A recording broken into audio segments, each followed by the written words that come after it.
misiles apuntando al Golfo, bases en alerta y dos países que llevan décadas acercándose a una guerra directa. Portaaviones desplegados en silencio, sistemas antimisiles activados y decisiones que no aparecen en ningún comunicado oficial. Pero esta historia no empieza aquí. Hoy, Irán y Estados Unidos están más cerca del conflicto que en años. Sanciones, amenazas, presión constante que parece ir en una sola dirección. Pero esta historia empieza mucho antes. Empieza cuando Washington armaba a sus enemigos, mientras financiaba otra guerra en secreto. Una historia donde los aliados no eran lo que parecían, y donde los enemigos tampoco. Si quieres entender cómo funciona realmente el poder, esto es solo el principio.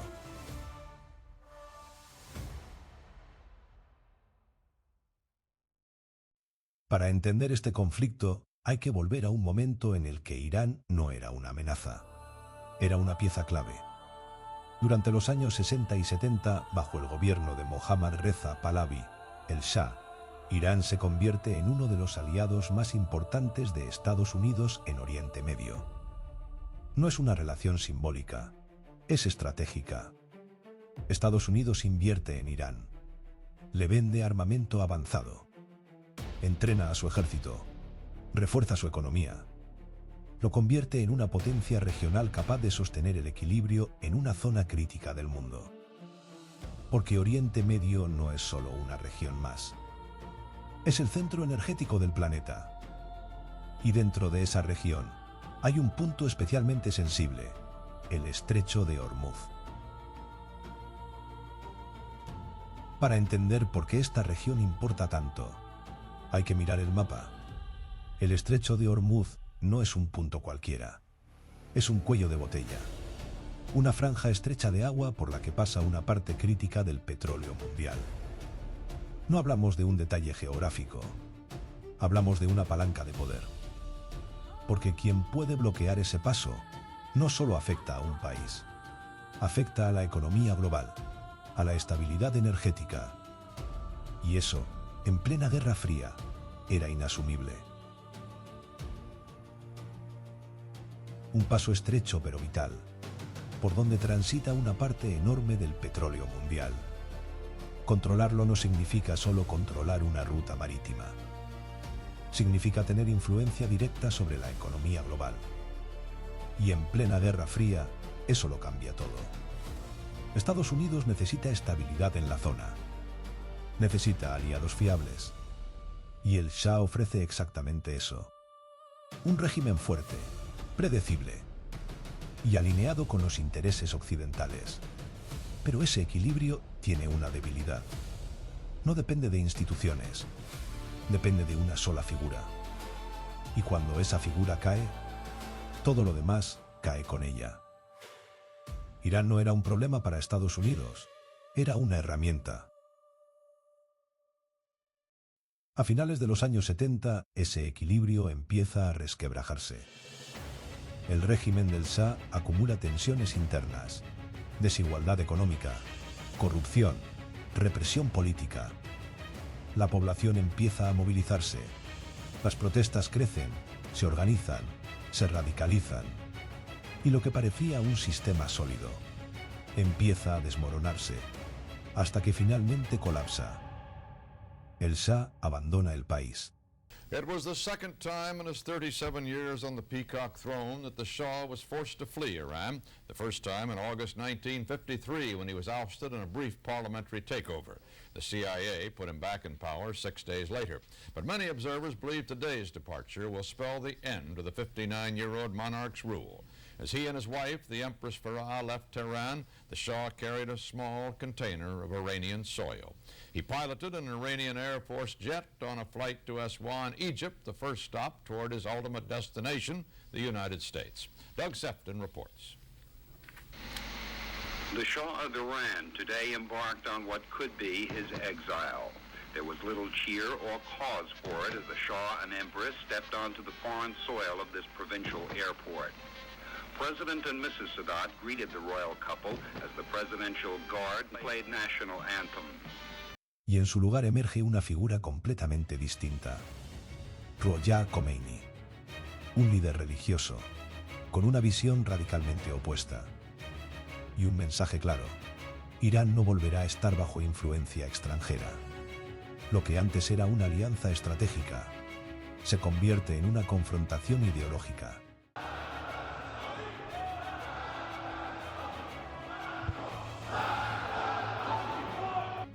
Pero el punto de no retorno llega poco después. La embajada de Estados Unidos en Teherán es tomada. This is a message of the students in the American Embassy of Tehran. We are not against the people of the USA. We are against of the United States policy in Iran. Diplomáticos retenidos, cámaras grabando, el mundo observando. Durante más de 400 días, no es solo una crisis diplomática, es una ruptura total, una humillación pública, un símbolo del fin de una era. Estados Unidos pierde a uno de sus aliados más importantes y gana a uno de sus enemigos más imprevisibles. En meses, un aliado estratégico se convierte en enemigo ideológico. Y en medio de ese cambio estalla una guerra. En 1980, Irak invade Irán. Saddam Hussein cree que es el momento ideal. Irán está debilitado, desorganizado, aislado. Pero para Estados Unidos, esto no es solo un conflicto regional. Es una situación estratégica, porque enfrenta a dos actores problemáticos. Un Irán revolucionario, hostil a Occidente, y un Irak ambicioso con aspiraciones de poder regional. Así que toma una decisión calculada. Apoya a Irak públicamente, comparte inteligencia, facilita apoyo indirecto, permite que el equilibrio se incline hacia un lado, pero nunca demasiado, porque al mismo tiempo empiezan a moverse piezas en la sombra.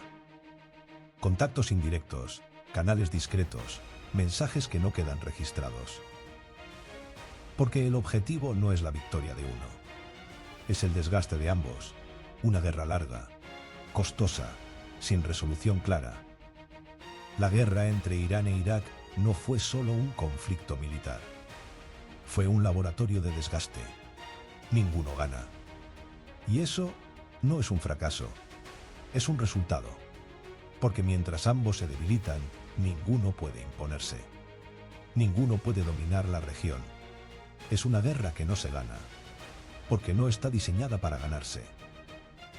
Una guerra que consume recursos, que debilita estructuras, que mantiene a ambos países ocupados. Lejos de convertirse en amenazas mayores, un equilibrio diseñado desde fuera, no para acabar la guerra, sino para controlarla. No eligieron un bando, eligieron el equilibrio. Pero mientras esa guerra avanza, otro escenario empieza a desestabilizar el tablero. Líbano, un país fragmentado, dividido, sumido en una guerra civil compleja. Un lugar donde se cruzan intereses locales, regionales e internacionales. Y en medio de ese caos, aparece Hezbollah. Líbano no es solo un escenario más. Es un tablero dentro del tablero, donde las guerras no se declaran, pero se ejecutan, donde cada actor mueve piezas sin reconocimiento oficial, y donde los secuestros no son caos, son estrategia. Un grupo respaldado por Irán, con estructura, con financiación y con una estrategia que cambia las reglas del juego. Secuestros, occidentales capturados, desaparecidos, periodistas, diplomáticos, ciudadanos. Y de repente, el conflicto deja de ser abstracto, se vuelve personal. Estados Unidos no puede ignorarlo, pero tampoco puede negociar abiertamente, porque hacerlo implicaría reconocer actores que oficialmente no existen para ellos. Así que queda atrapado en una contradicción. No puede hablar, pero necesita resultados. No puede negociar, pero necesita negociar. Y en ese espacio, alguien tiene que actuar. No podían hablar, pero alguien tenía que hacerlo. Y ahí es donde entra una pieza clave. Israel. Para Israel, el cálculo es diferente. Irak representa una amenaza militar directa. Un ejército fuerte, un régimen agresivo, un riesgo inmediato. Irán, aunque hostil, no es la prioridad en ese momento. Así que actúan, en la sombra. Mantienen canales indirectos, exploran contactos, abren vías de comunicación que oficialmente no existen. Y Estados Unidos lo sabe. No participa directamente. Pero tampoco lo impide, porque necesita una vía. Una forma de comunicarse sin exponerse.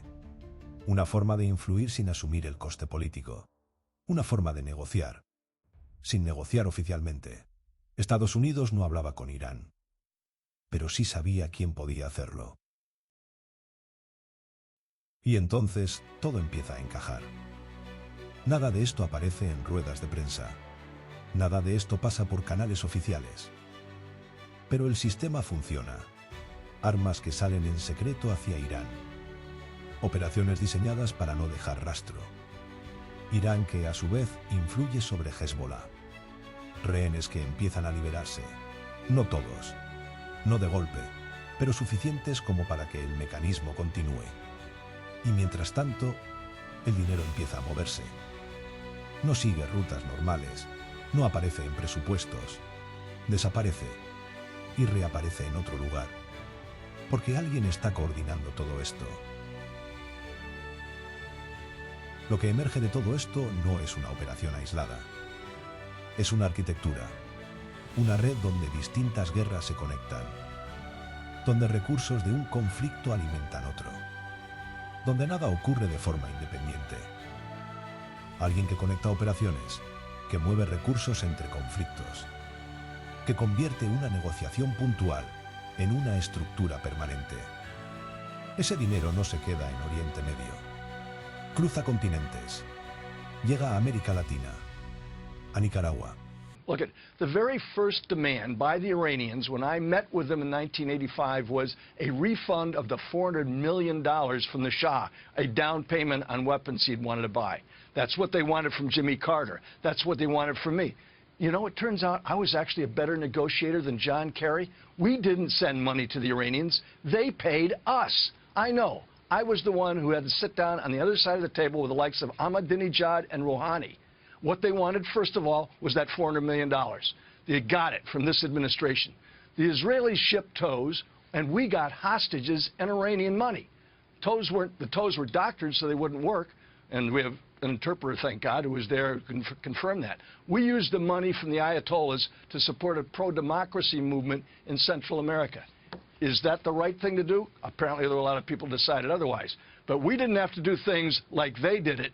I mean, think about this. There's an American transport plane right behind the shipment of money.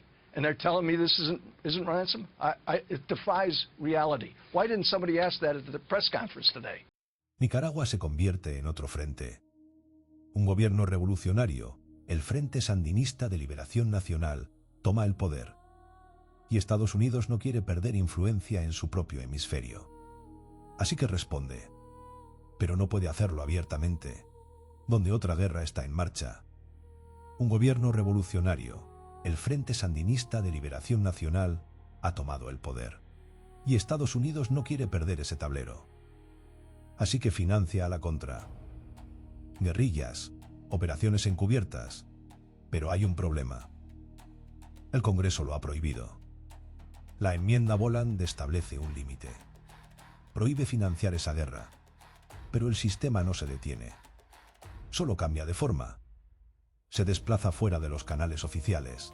Y cuando algo se prohíbe, pero sigue ocurriendo, es porque alguien ha encontrado otra forma de hacerlo. Lo que empieza como una solución puntual se convierte en un sistema. Una red que conecta guerras diferentes, bajo una misma lógica, la lógica de operar en la sombra. No eligieron un bando, eligieron operar en todos. En medio de todo esto, hay un coste que no aparece en los informes. Civiles, economías destruidas, conflictos que no terminan. Porque cuando una guerra se alarga, el daño no es un error, es parte del sistema, fuera de la ley, desde dentro del Estado. Y entonces, aparece un nombre, Oliver North.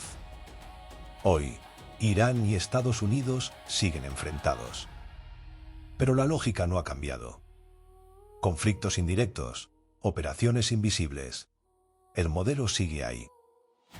Porque cuando no eliges bando, acabas creando las reglas. Y eso es lo que intentamos entender en Historia al Cuadrado. Y esto solo es una parte. Y en el siguiente capítulo de Archivos, vamos a entrar en el hombre que conectó todo esto. Oliver North.